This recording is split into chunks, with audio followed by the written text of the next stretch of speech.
வணக்கம். ஒரு புதிய வாழ்க்கை நிகழ்ச்சிக்கு உங்களை அன்புடன் வரவேற்கிறோம். இந்த நிகழ்ச்சியின் மூலமாக உங்களை சந்தித்ததில் ரொம்பவே சந்தோஷப்படுறோம். இந்த மாதம் முழுவதுமே நம்ம மனநலம் குறித்து தான் தியானம் செய்கிறோம். அதில் இன்றைக்கி ஒரு முக்கியமான நாள், அக்டோபர் 10ஆம் தேதி உலகளாவிய மனநல நாளாக கொண்டாடுறாங்க.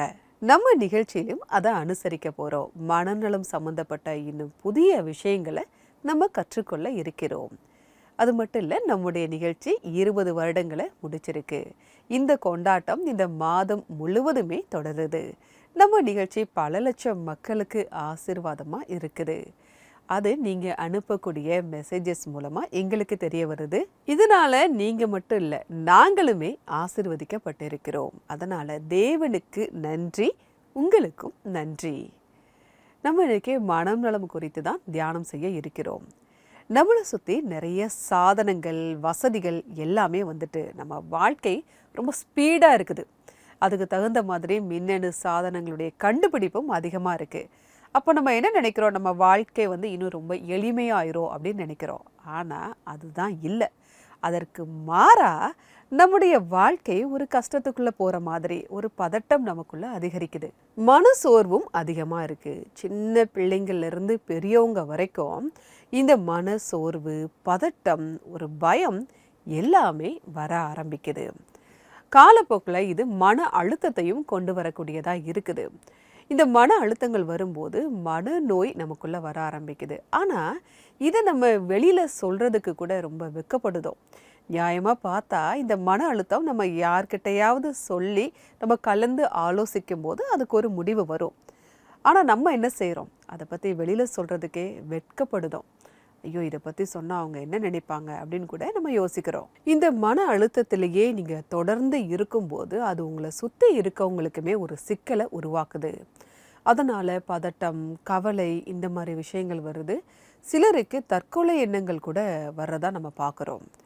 இப்படிப்பட்ட மன அழுத்தங்கள் உங்களுக்குள்ளே இருக்குது, உங்களுக்கு ஏதாவது ஒரு ஜெப தேவை அப்படின்னா எங்களுடைய ஆலோசகர் குழு அதுக்காக தனியாக இருக்காங்க. நீங்கள் எங்கள் வெப்சைட்டில் ரெஜிஸ்டர் பண்ணுங்கள். எங்களுடைய ஆலோசகர் உங்களை தொடர்பு கொண்டு உங்களுக்கு தேவையான ஆலோசனைகளை வழங்குவார். உங்களை பாதுகாக்க இந்த வாய்ப்பை நீங்கள் பயன்படுத்திக்கோங்க. எங்களுடைய வெப்சைட் www.cbnindia.org. மனநலம் அதை பராமரிக்கணும், நல்லா ஆரோக்கியமாக இருக்கணும் அப்படின்னா ஜெபம் மற்றும் பைபிள் வசனங்கள் எந்த அளவுக்கு நமக்கு உதவி செய்து அதை தான் பார்க்க போகிறோம். மெஃபின் அவங்களுடைய சாட்சியை தான் பார்க்க போகிறோம். இவங்களுடைய சூழ்நிலையை பார்க்கும்போது இவங்க ரொம்ப மன அழுத்தத்தில் இருந்திருக்காங்க, ஒரு நம்பிக்கை இல்லாமல் இருந்திருக்காங்க. இப்படிப்பட்ட இவங்க வாழ்க்கையில் ஒரு புதிய வாழ்க்கையை இவங்க எப்படி பெற்றுக்கொண்டாங்கன்னு அவங்க சொல்கிறாங்க. வாங்க பார்க்கலாம். மெஃபின் ஜோசப் இண்டோரில் வேலை செய்கிறார். சிறு வயதில் இருந்தே ஒரு இன்ஜினியராக ஆக வேண்டும் என்ற கனவு அவருக்கு இருந்தது. ஆனால் அவருடைய வாழ்க்கை ஒரு துரோகத்தால் தலைகீழாக மாறிவிட்டது. என்னோட 6ஆம் வகுப்பு முதல் நான் இன்ஜினியர் ஆகணும்னு கனவு கண்டேன். நான் ஒரு ஆலயத்தில் பார்ட் டைமாக பணி செஞ்சேன். என் கனவுகளை அடையிறதுக்காக நான் ரொம்பவும் கஷ்டமாக வேலை செஞ்சேன். நான் ஒரு நடுத்தர குடும்பத்திலிருந்து வந்தேன். பள்ளி படிப்புக்கு பிறகு எங்களோட வருமானத்திற்கு ஏற்ற கல்லூரியை தேடினோம். நியூஸ் பேப்பர்களில் தினமும் வர்ற விளம்பரங்களை பார்த்து எங்களுடைய பட்ஜெட்டுக்கு ஏற்ற கல்லூரியோட தொடர்பு கொண்டோம். அது எங்கள் வீட்டிலேருந்து ரொம்ப தூரமாக இருந்துச்சு. ஆனாலும் என்னுடைய கனவை நிஜமாக்க அந்த கல்லூரியில் சேர முடிவெடுத்தேன். அனைத்து செயல்முறைகளையும் முடித்தோம். வீட்டில் பணம் இல்லாததால் கடை வாங்கிட்டு தான் நான் காலேஜுக்கே போக ஆரம்பித்தேன். அது எனக்கு சந்தோஷத்தை தான் கொடுத்துச்சு. மெஃபின் காலேஜில் தனது கனவு நிறைவேற கடுமையாக உழைத்தார். ஆனா சுமார் 6 மாதங்களுக்கு பிறகுதான் நான் கல்லூரியில சேர்ந்தேன். ஒரு போலியான கல்லூரின்னு தெரிஞ்சது. அங்க படிச்சதுனால பிரயோஜனம், மதிப்பு எதுவுமே இல்லைன்னு நான் புரிஞ்சுக்கிட்டேன். என் கனவு உடைஞ்சு போச்சு. நான் என் குடும்பத்துக்கு இதை சொல்ல முடியல, சொல்லவும் விரும்பல. அவங்க ரொம்பவும் வருத்தப்படுவாங்க. அவங்களோட பணம் கடை வாங்கி என்னை படிக்க வச்சாங்க. மெஃபின் தன்னுடைய அன்றாட செலவிற்காக ஃபேக்டரியில் வேலை செய்தார். ஏனென்றால் அவருடைய எல்லா கனவுகளும், வாழ்க்கை ஆசைகளும், திட்டங்களும் சிதைந்து விட்டது. அவரால் இனி என்ஜினியராக ஆக முடியாது என்று தோன்றியது. நான் காலேஜ் போய்கிட்டு 12 மணி நேரம் வேலை செஞ்சேன். அப்படி இருந்தும் ஒரு நாளைக்கு ரூபாய் 200 மட்டும்தான் என்னால் சம்பாதிக்க முடிஞ்சது. காலேஜ் காலம் முடிஞ்சப்போ நான் என் குடும்பத்துக்கு நிஜமான நிலவரத்தை சொல்ல வேண்டி இருந்துச்சு. அதை அவங்க அறிஞ்சுக்கிட்ட போது ரொம்ப கவலைப்பட்டாங்க. என்ஜினியர் ஆக முடியலங்கிற கவலை எனக்கு ரொம்ப இருந்துச்சு. நான் வேலை தேட ஆரம்பிச்சேன். ஒரு கால் சென்டர்ல வேலை கிடைச்சது. நல்ல சம்பளமும் வந்துச்சு. நிறைய நண்பர்கள் கிடைச்சாங்க. அவங்களோட வாழ்க்கை முறையும் என்னை இழுத்துச்சு. நான் புகைப்பிடிக்க தொடங்கினேன். சாதாரணமா இல்ல, செயின் ஸ்மோக்கர் ஆனேன். நான் ஒழுங்கா ஆலயம் போய்கிட்டு இருந்தாலும், ஜெபிச்சுக்கிட்டு இருந்தாலும், வேதாகமத்தை வாசிச்சுக்கிட்டு இருந்தாலும் அதை நான் முழு மனசோட செய்யல. ஆண்டவருக்கும் எனக்கும் தொடர்பு விட்டு போச்சு. இந்த நேரத்தில் மெஃபினின் தாய் மறுபடியும் முயற்சி செய்து அவரை பெங்களூரில் ஒரு சாஃப்ட்வேர் கோர்ஸிற்கு அனுப்பினார். ஆனால் அங்கே அந்த படிப்பில் மெஃபின் வெற்றி பெற முடியவில்லை. நான் எந்த வேலையில கை வச்சாலும் தோல்விதான் வந்துச்சு. நான் தோல்வி அடைஞ்ச மனுஷன் நினைச்சேன். எந்த வேலையிலையும் நிலைக்கல. சில மாதங்கள் இருந்துட்டு பிறகு வீட்டுக்கு திரும்பினேன். திரும்பி வந்த உடனே வேற வேலை தேட ஆரம்பிச்சேன். மறுபடியும் கால் சென்டர்ல நல்ல வேலை கிடைச்சது. ஏற்கனவே எனக்கு இருந்த அனுபவத்தோட காரணமா நான் கால் சென்டர்ல மேனேஜர் ஆனேன். எனக்கு கீழே பலர் வேலை செஞ்சாங்க. மிக அதிகமான சம்பளம் வந்துச்சு. அளவுக்கு அதிகமா எனக்கு தவறான பழக்கங்களும் அறிமுகமாச்சு. நான் மது குடிக்க ஆரம்பிச்சேன். இனி நான் வாழ்றதுக்கு தகுதியானவன் இல்ல அப்படின்னு நான் நினைச்சேன். நிறைய சம்பாதிக்க ஆரம்பிச்சேன். அது மூலமா நிறைய குடிச்சு செத்துருவனோன்னு எனக்கே தோண ஆரம்பிச்சது. என் தாய் ரொம்பவும் கதறினாங்க. எனக்காக அதிகமா பிரார்த்தனை செஞ்சாங்க. என் மனசை மாத்துறதுக்காக என்கிட்ட பேசின உறவுகளை நான் பெருசா மதிக்கல. அவங்களோட அறிவுரையை நான் காது கொடுத்து கூட கேட்கல. அவங்ககிட்ட இருந்து நான் விலகி நிக்க விரும்பினேன். நான் என் பெற்றோர் கூட பேசுறத நிறுத்தினேன். சகோதரி கிட்டையும் பேசல. உறவுகள் எல்லாருக்கிட்ட இருந்தும் விலகி இருந்தேன். அவங்களுக்கு நான் செய்யற எல்லா உதவிகளையும் வேலைகளையும் நிறுத்த ஆரம்பிச்சேன். அது எனக்கு ரொம்பவும் கஷ்டமா இருந்துச்சு. மெஃபின் டிப்ரெஷனில் வீழ்ந்திருந்தார். அந்த சமயத்தில் அவருடைய தாத்தாவிற்கு உடல்நிலை மிகவும் மோசமானது. அதனால் அவர் கேரளாவுக்கு சென்றார். தாத்தா வீட்டுக்கு போன இடத்துல நான் அதிகம் யாரையுமே சந்திக்கல. யார் கூடயும் பேசல, பழகல. என் ரூம்ல இருந்துக்கிட்டு யாருக்கும் தெரியாம எப்பவும் மது குடிச்சுக்கிட்டே இருந்தேன். சுகம் இல்லாத தாத்தாவை பார்க்கறதுக்கு ஜெபம் செய்யறதுக்கும் நிறைய பேர் வந்து போனாங்க. அவங்க கிட்ட, தாத்தா நான் நல்லா இருக்கேன், எனக்காக பிரார்த்தனை செய்ய வேண்டாம், என் பேரன் நல்லா இல்ல, அவனுக்காக பிரார்த்தனை செய்யுங்க அப்படின்னு சொல்றத நான் கவனிச்சேன். ஒரு நாள் பாஸ்டர் பாபு எங்க வீட்டுக்கு வந்தாரு. அவர் தன்னோட மனைவியோட வந்திருந்தாரு. அவர் என்கிட்ட, மகனே நான் கொஞ்ச நேரம் உங்ககிட்ட இருந்து பேசவும் ஜெபிக்கவும் ஆசைப்படுறேன்னு சொன்னாரு. அவங்க இருவரும் என்கிட்ட பேச தொடங்கினாங்க. நான் பெருசா எந்த நம்பிக்கையும் இல்லாம கைகளை கட்டிக்கிட்டு இருந்தேன். கொஞ்ச நேரம் பேசினதுக்கு பிறகு உன்னுடைய வேதாகமம் எங்கன்னு கேட்டாங்க. நான் என்கிட்ட வேதாகமம் இல்லைன்னு சொன்னேன். நான் என்னைக்கு என்னோட வேதாகமத்தை ஒதுக்கி வச்சனோ அன்னைக்கு அம்மா எடுத்துக்கிட்டாங்கன்னு சொன்னாங்க. பிறகு அந்த போவதாக மெப்பின், நீ ஆற்றல் மிகுந்தவன், உன்னை உருவாக்கியவர் நம்மளுடைய தேவன் அப்படின்னு சொல்லி எனக்காக பிரார்த்தனை செய்ய ஆரம்பிச்சாங்க. பாஸ்டர் மெஃபினுக்கு எபேசியர் 1:4 வசனத்தை வாசிக்கும்படி கூறினார். எபேசியர் 1:4 தமக்கு முன்பாக நாம் அன்பில் பரிசுத்தமுள்ளவர்களும் குற்றமில்லாதவர்களுமாயிருப்பதற்கு அவர் உலக தோற்றத்திற்கு முன்னே கிறிஸ்துவுக்குள் நம்மை தெரிந்து கொண்டபடியே. பாஸ்டர் எனக்கு அந்த வசனத்தை விளக்கினாரு. அதை கேட்டப்போ நான் உடைஞ்சு அழுதேன். நான் ஏன் அழுகிறேன்னு எனக்கு தெரியல. ஏங்கி சத்தமா அழுதேன். நான் அதை நிறுத்த முயற்சி பண்ணாலும் என் கண்ணில இருந்து கண்ணீர் தொடர்ந்து வந்துகிட்டே இருந்துச்சு. ஏன்னா வாழ்க்கையில தோல்வி அடைஞ்சவன்னு நம்பி இருந்தேன். வேத வசனம் ஆழமா மாற்றத்தை கொடுத்துச்சு. அந்த நாளே மெஃபின் தாயின் 107வது விரத நாள். அவர் தன்னுடைய மகனின் மனமாற்றத்திற்கு விரதம் இருந்தார். மெஃபின் தன்னுடைய மாற்றத்திற்காக இயேசுவை அழைத்த போது அவரின் அன்பை பெற்றார். அந்த நாளிலிருந்து மெஃபினின் வாழ்க்கை மாறத் தொடங்கியது. அதுவரையில் அவர் தன் வாழ்வில் செய்த பாவங்களுக்கு ஆண்டவரிடம் மன்னிப்பு கோரினார். ஆண்டவர் அவரை புதிய வாழ்விற்கு திரும்ப செய்தார். மெஃபின் ஆண்டவரின் அன்பை அனுபவித்து தன் மனைவியோடு மகிழ்ச்சியான வாழ்க்கையை தொடங்கினார். நான் ஆண்டவரை விட்டு விலகினப்போ என்னுடைய பிரச்சனைகளை நானே தீர்க்க முயற்சி பண்ணேன். அதுல தோல்வி தான் அடைஞ்சேன். ஆனா நான் தோல்வி அடைஞ்சதுக்காக தேவனால் உருவாக்கப்படவில்லை என்பதை நான் உணர தவறினேன். என்னுடைய தோல்வி மனப்பான்மை என்னை தவறான பழக்கங்களுக்குள்ள தள்ளுச்சு. ஆனா என்னை நேசிச்ச ஆண்டவர் தன்னுடைய வார்த்தைகள் வழியே என்னை மீட்டெடுத்து கொண்டார். அவர் உங்களோட வாழ்க்கையோட எல்லா நிலையும் மாற்ற முடியும். விசுவாசத்தோட ஆண்டவரை கூப்பிடுங்க. நன்றி மெஃபின், உங்களுடைய சாட்சிக்காக மிக்க நன்றி. இது பார்த்துட்டு இருக்கவங்களுக்கு அல்லது இதே போன்ற ஒரு சூழ்நிலையில் இருப்பவங்களுக்கு நிச்சயமாக ஒரு உத்வேகத்தை கொடுத்துருக்கும். நம்ம கர்த்தர் மேலே முழு நம்பிக்கையோட நம்ம இருக்கும்போது நிச்சயமாக எப்படிப்பட்ட மன அழுத்தமும் நம்மை விட்டு விலகி போகும் அப்படிங்கிறத உங்களுடைய சாட்சியின் மூலமாக நாங்கள் பார்க்குறோம். நீங்கள் உங்கள் மனநலத்தில் கவனம் இல்லாமல் போனீங்க அப்படின்னா அது உங்களுக்கு ஒரு சுமையாக மாறலாம். பைபிள் வசனம் என்ன சொல்லுது தெரியுமா? உங்களுக்காக வாசிக்கிறேன். 23ஆம் சங்கீதம் 3-4 வசனங்கள். அவர் என் ஆத்துமாவை தேற்றி தம்முடைய நாமத்தின் நிமித்தம் என்னை நீதியின் பாதைகளில் நடத்துகிறார். நான் மரண இருளின் பள்ளத்தாக்கிலே நடந்தாலும் பொல்லாப்புக்கு பயப்படேன். தேவரீர் என்னோடே கூட இருக்கிறீர். உமது கோலும் உமது தடியும் என்னை தேற்றும். இதே நம்ம ஆங்கிலத்தில் பார்க்கும்போது he restores my சோல், அதாவது என்னுடைய ஆத்மாவை அவர் புதுப்பிக்கிறார். ஆண்டவருக்குள்ள நம்ம இருக்கும்போது நம்ம வந்து புது சிருஷ்டியாக இருக்கிறோம். பழைய கட்டுகள் எல்லாம் நம்மை விட்டு நீங்கும் அப்படிங்கிறத பார்க்குறோம். நம்ம தேவனுக்குள்ள இருக்கும்போது நம்முடைய எண்ணங்கள் எல்லாமே மாற்றம் அடையுது. அது மட்டும் இல்லை, அவருடைய வார்த்தையின் மூலமாக நமக்குள்ள ஒரு புரிதல் ஏற்படுது. இதனால் நீங்கள் உங்களுடைய கடந்த கால வாழ்க்கையை நினைத்து, கசப்புகளை நினைத்து, பழக்கங்களை நினைத்து நீங்கள் பயப்பட தேவையே இல்லை. அவர் நம்ம கூட இருக்கும்போது நம்ம எதை குறித்து பயப்படணும்? எதற்காகவும் பயப்பட வேண்டிய அவசியமே இல்லை. நான் மரண இருளின் பள்ளத்தாக்கிலே நடந்தாலும் பொல்லாப்புக்கு பயப்படேன். தேவரீர் என்னோட கூட இருக்கிறீர். உமது கோலும் உமது தடியும் என்னை தேற்றும். வசனம் நமக்கு இதை ரொம்ப உறுதியாக சொல்லுது. நீங்கள் எதை குறித்தும் பயப்பட வேண்டிய அவசியமே கிடையாது. அவருடைய கோலும் தடியும் நம்மை தேற்றும். அப்படி இருப்பதற்கு ஜெபம் ரொம்ப அவசியமாக இருக்குது. ஒருவேளை உங்களுக்கு ஜெபிக்க தெரியல, ஜெப உதவி தேவை அப்படின்னா எங்களுடைய CBN ப்ரேயர் லைன் நம்பருக்கு நீங்கள் கால் பண்ணலாம். எங்களுடைய நம்பர் 9910401010. இந்த நம்பருக்கு நீங்கள் வாட்ஸ்அப்பும் அனுப்பலாம். உங்களுக்காக ஜெபிக்க நாங்கள் தயாராக காத்துக்கிட்டு இருக்கோம். இப்போது வருவது ஒரு சிறிய இடைவேளை. இடைவேளைக்கு பிறகு ஒரு மனநல ஆலோசகரை நம்ம சந்திக்க போகிறோம். இடைவேளைக்கு பிறகு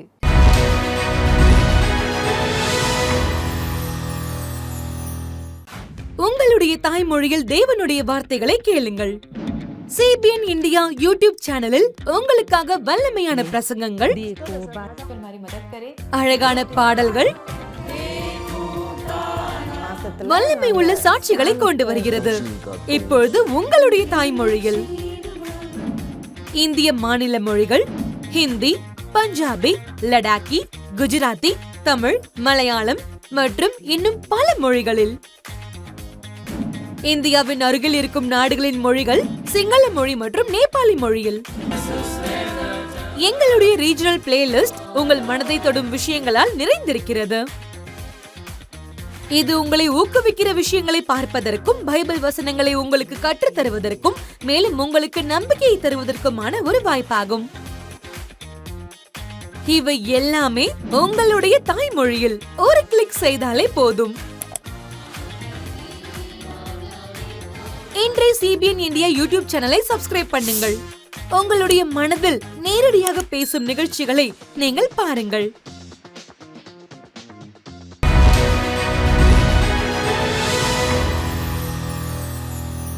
வெல்கம் பேக் டு ஒரு புதிய வாழ்க்கை. இன்னைக்கு உலக மனநல நாளை அனுசரிச்சுக்கிட்டு இருக்கோம். மனநலத்தை பாதுகாப்பது குறித்தும் நம்ம பார்த்துக்கிட்டு இருக்கோம்.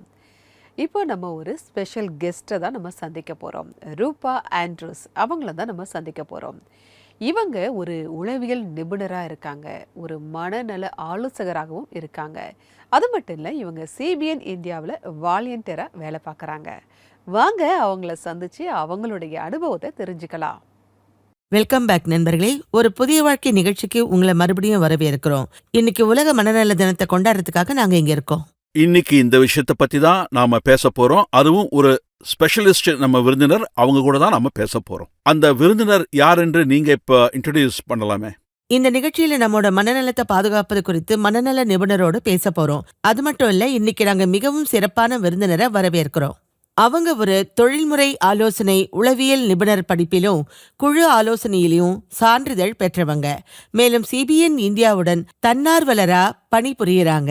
நம்முடைய ஒரு புதிய வாழ்க்கை நிகழ்ச்சிக்கு இப்ப அவங்கள நாங்க வரவேற்கிறோம். வாங்க ரூபா ஆண்ட்ரூஸ். தேங்க்யூ, நான் வந்ததுல ரூபா, சந்தோஷம். நம்ம பார்வையாளர்களுக்கு சில நடைமுறை குறிப்புகளை நீங்க வழங்க முடியுமா? சரியா சொல்றதுன்னா, ஆரோக்கியமான மனநிலைக்கும் ஆண்டவருடைய வசனங்களுக்கும் தொடர்பு இருக்கான்னு சொல்லுங்க. நிச்சயமா நிறையவே தொடர்பு இருக்கு.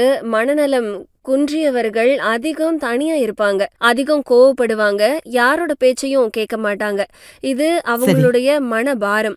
இப்படிப்பட்டவங்க யாரா இருந்தாலும் அவர்கள் ஆண்டவர் பாரம் சுமக்கிறவர்களே என்னிடம் வாருங்கள் அப்படின்னு கூப்பிடுறத நான் அறிவேன். சங்கீத புத்தகத்துல சாலமன் ராஜா தன்னுடைய மன கஷ்டங்களை தேவன்கிட்ட இறக்கி வச்சது போல நாமும் நம்முடைய மனக்குமுறலை ஜபிக்க ஆரம்பிக்கணும். நீங்க சொல்றது சரிதான். இது தவிர பிராக்டிக்கலா எங்க நேயர்களுக்கு நீங்க ஏதாவது ஆலோசனைகள், அதாவது டிப்ஸ் கொடுக்க முடியுமா? ஏன்னா தினம் தினம் நாம நம்முடைய நடைமுறை வாழ்க்கையில நிறைய பிரச்சனைகளை சந்திக்கிறோம். அது ஒவ்வொன்றும் எப்பவுமே நம்முடைய மனநிலையை பாதிக்குது. பல சமயம் நம்மள ரொம்ப சோர்வடைய செய்யுது. நம்மோட மனசை இயல்பா வச்சுக்கிறது ரொம்ப முக்கியம். காலையில எழுந்து தேவனோட பேசணும், பைபிள் வாசிக்கணும், இப்படிதான் நம்மளோட நாளை துவக்கணும். அன்றாட பிரச்சனைகளை நீங்க அவர்கிட்ட இறக்கி வச்சிடணும். அப்படி செய்யறதன் மூலமா உங்களோட மனசு அமைதியா இருக்கிறத உங்களால உணர முடியும். நீங்க சொன்னது முற்றிலும் சரியானது. ஆண்டவரிடம் நம்முடைய பாரங்களை இறக்கி வைப்பதன் வழியாக நாம் நம்முடைய மனதை லேசாக்கிக் கொள்ள முடியும். நீங்க சொன்ன இரண்டாவது பகுதியை நான் எதிர்பார்க்கவே இல்லை. அதாவது நல்ல மனநலத்திற்கு சரியான உடல்நலமும் அவசியம் என்கிற பகுதியை நான் எதிர்பார்க்கவில்லை. வேத வசனங்களை மனப்பாடம் செய்வதையும் இந்த பயிற்சிகளில் சேர்த்துக் கொள்ளலாமா? ஆமா, அப்படி செய்யலாம். அது மட்டும் இல்ல, உங்களோட கவலைகளை புத்தகத்துல எழுதுங்க. ஜேர்னலிசம். ஆமா, அப்படி நீங்க எழுதுறதன் மூலமா உங்களுக்கு மனசு ரொம்ப இலகுவா இருக்கும். உங்களோட ஆலோசகர் உங்களை தப்பா நினைக்க மாட்டாரு. மிக்க நன்றி ரூபா. மனநலம் சார்ந்த எங்களோட கேள்விகளுக்கும் சந்தேகங்களுக்கும் நீங்க தெளிவான விளக்கத்தை கொடுத்திருக்கீங்க. மனநலம் சார்ந்த பிரச்சனைகள் எல்லாருக்குமே இருக்கு. ஆனா இதுல ரொம்ப சுலபமா உதவிகள் கிடைக்கிறது இல்ல. Thank you so much. ஒரு அருமையான உரையாடலை பார்த்தோம். இப்போது வருவது ஒரு சிறிய இடைவேளை. இடைவேளைக்கு பிறகு சேர்ந்து ஜெபிக்கலாம்.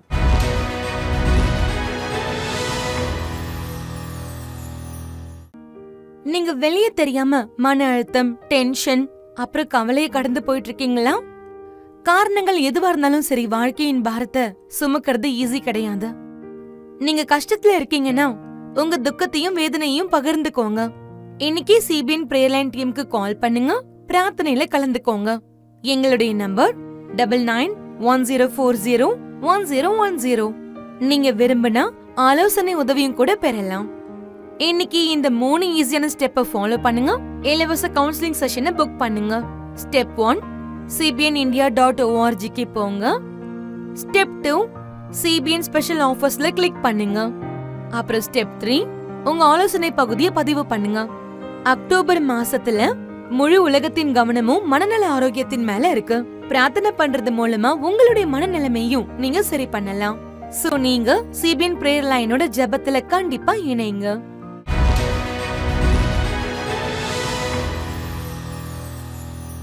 வெல்கம் பேக் டு ஒரு புதிய வாழ்க்கை. இன்னைக்கு உலக மனநல நாளை அனுசரிக்கிறோம். இதை பற்றி நம்ம இன்னைக்கு என்ன கற்றுக்கிட்டோம் அப்படின்னா, இதுக்கு நம்ம தயக்கம் காட்டக்கூடாது, யார்கிட்டையும் சொல்வதற்கு வெட்கப்படக்கூடாது. இந்த மன அழுத்தம் எல்லாருக்குமே இருக்கக்கூடியது தான். எல்லாருக்குமே ஏதோ ஒரு கட்டத்தில் ஏதாவது ஒரு மன அழுத்தம் இருக்கதான் செய்யுது. வாழ்க்கையில் ஏற்ற இறக்கங்கள் இருக்கதான் செய்யுது. அதனால் இதை குறித்து நீங்கள் வெளியில் சொல்கிறதுக்கு வெட்கப்படாதீங்க. அதே மாதிரி நீங்கள் பயப்படுறதற்கும் அவசியம் கிடையாது. இப்போ நிறைய உளவியல் நிபுணர்கள் நிறைய இருக்காங்க. அவங்கக்கிட்ட போய் ஒரு கவுன்சிலிங் நம்ம பெற்றுக்கொள்ளலாம். அப்படி இல்லை அப்படின்னா நம்முடைய தேவன் இருக்கிறாரு. எல்லாவற்றையும் படைத்த தேவன் சர்வ வல்லமை உள்ளவர். நீங்கள் அவரிடத்தில் வரும்போது அந்த வல்லமையை உங்களால் பெற்றுக்கொள்ள முடியும். இது எப்பேற்பட்ட மன அழுத்தத்தில் இருந்தாலும் அதிலிருந்து மீண்டு வர உதவி செய்யும். உங்களுடைய பிரச்சனையை நீங்க யார்கிட்டயுமே சொல்ல முடியல அப்படின்னா கூட தேவனுக்கு நன்றாக தெரியும். உங்களுடைய எண்ணங்களையும் சிந்தனைகளையும் நன்றாக அறிந்தவர் நம்முடைய ஆண்டவர். அவர்கிட்ட வந்து நீங்க ஜெபிக்கும் போது எல்லாவற்றையுமே மாற்றக்கூடிய வல்லமையை உங்களால பெற்றுக்கொள்ள முடியும். இப்போ நான் உங்களுக்காக ஜெபிக்க போறேன். நீங்க என் கூட சேர்ந்து ஜெபிக்கலாம். அன்பின் பரலோக பிதாவே, இந்த நேரத்திற்காக நன்றியோடு உம்மை துதிக்கிறோம் அப்பா. எங்க மனதில் உள்ள எல்லா எண்ணங்களையும் நீர் அறிந்திருக்கிறீர் ஆண்டவரே. அதற்காக ஸ்தோத்திரம் அப்பா. நாங்கள் செய்த பாவங்களை தயவாய் மன்னிங்கப்பா. எங்களை நீங்க மறுபடியும் திரும்ப சேர்த்து கொள்வதற்காக நன்றி ஆண்டவரே. அப்பா, எல்லாவற்றிலும் உம்முடைய கிருபையை எங்களால் பார்க்க முடியுதப்பா. அந்த கிருபை அளவிட முடியாதது ஆண்டவரே. அதற்காக ஸ்தோத்திரம் அப்பா. நீங்க எங்களுக்காக சிலுவையில் மரித்திருக்கீங்க. அதற்காக நன்றி ஆண்டவரே. அப்பா, எங்களுடைய வாழ்க்கையில் இருக்கக்கூடிய போராட்டங்கள், சவால்கள், பயங்கள் எல்லாவற்றையும் நேரே அறிந்திருக்கிறீர் ஆண்டவரே. எப்பேற்பட்ட பிரச்சனையாக இருந்தாலும் நீங்க எங்க கூட இருந்து எங்களை வழிநடத்துங்க. உமது கோலும் உமது தடியும் என்னை தேற்றும் நாங்க பாக்குறோம். மரண இருளின் பள்ளத்தாக்கிலே நடந்தாலும் நான் பொல்லாப்புக்கு பயப்படேன்னு பாக்குறோம் ஆண்டவரே. அப்பா, உமது கோலும் உமது தடியும் எங்களை தேற்றட்டும் ஆண்டவரே. அப்பா, உங்களுடைய அன்பின் தொடுதலால் ஒவ்வொருவரையும் தொடுங்கப்பா. உம்மாலே கூடாத காரியம் எதுவும் இல்லை கர்த்தாவே. உம்முடைய வல்லமையால் எல்லாம் மாறும் ஆண்டவரே. எல்லா பயங்கள் சாபங்கள் எல்லாம் அவங்களை விட்டு நீங்கி போகும் ஆண்டவரை விசுவாசிக்கிறோம் கர்த்தாவே. ஒவ்வொருவருக்கும் தேவையான பலனை தாங்க, ஞானத்தை தாங்க, ஆசீர்வாதத்தை தாங்க கர்த்தாவே. மீட்பர் இயேசு மூலமா ஜெபம் கேளும் பரமபிதாவே. ஆமேன், ஆமேன். எல்லாவற்றையும் மாற்றக்கூடிய வல்லமை ஜெபத்துக்கு இருக்கு. அப்பா பிதாவேன்னு அழைக்கக்கூடிய புத்திர சுவிகாரத்தை நமக்கு தேவன் தந்திருக்கிறார். அப்படிப்பட்ட நம்முடைய தந்தையிடம் நாம் ஜெபித்திருக்கிறோம். நிச்சயமாகவே அவர் நமக்கு பதில் தருகிறார். பைபிள் வசனங்களும் நம்மை ஒரு ஆறுதல் படுத்துது, நம்மை மீட்டு கொண்டு வருகிறது. இன்றைக்கான பைபிள் வசனம் என்ன அப்படிங்கிறத பார்க்கலாம். சமாதானத்தை உங்களுக்கு வைத்து போகிறேன், என்னுடைய சமாதானத்தையே உங்களுக்கு கொடுக்கிறேன். உலகம் கொடுக்கிற பிரகாரம் நான் உங்களுக்கு கொடுக்கிறதில்லை.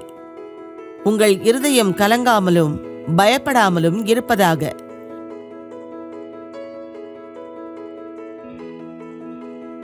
யோவான் 14:27. உங்கள் இருதயம் கலங்காமலும் பயப்படாமலும் இருப்பதாக தேவன் நமக்கு சொல்லியிருக்காரு. இது நமக்கு ஒரு வாக்குத்தத்த வசனமா இருக்கு. உலக பிரகாரமா அவர் நமக்கு தரல. இந்த சமாதானம் அவர் கொடுக்கிற சமாதானம். இது எப்போதுமே நமக்குள்ள நிலைச்சிருக்கட்டும். நீங்க எதை குறித்தும் பயப்படாதீங்க. நிகழ்ச்சியுடைய நிறைவு பகுதிக்கு வந்துட்டோம். மெஃபின் அவங்களுடைய சாட்சியை பார்த்தோம். அவங்க சாட்சியில தேவனுடைய வாக்குத்தத்தம் எப்படி நிறைவேறியது அப்படிங்கிறத நம்மளால பார்க்க முடிஞ்சுது. அது மட்டும் இல்ல, ஆலோசகர் ரூபா அவங்க நிறைய பயனுள்ள தகவல்களை நமக்கு சொன்னாங்க. இது எல்லாமே உங்களுடைய மனநலத்தை பாதுகாப்பதில் உதவியா இருக்கும் அப்படின்னு நாங்க நம்புறோம். இப்போது வருவது ஒரு ஆராதனை பாடல். இந்த 20 வருட கொண்டாட்டம் இந்த மாதம் முழுவதுமே நமக்கு தொடருது.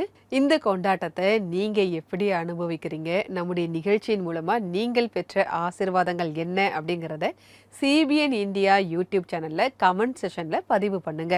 நம்முடைய சமாதான பிரபுவாகிய இயேசுவின் சமாதானம் உங்களை நிறைத்து கொள்ளட்டும். நான் வேறொரு எபிசோட்ல உங்களை சந்திக்கிறேன். அதுவரை கர்த்தருடைய கிருபை உங்கள் அனைவரோடும் கூட இருப்பதாக. God bless you.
Saman kakulu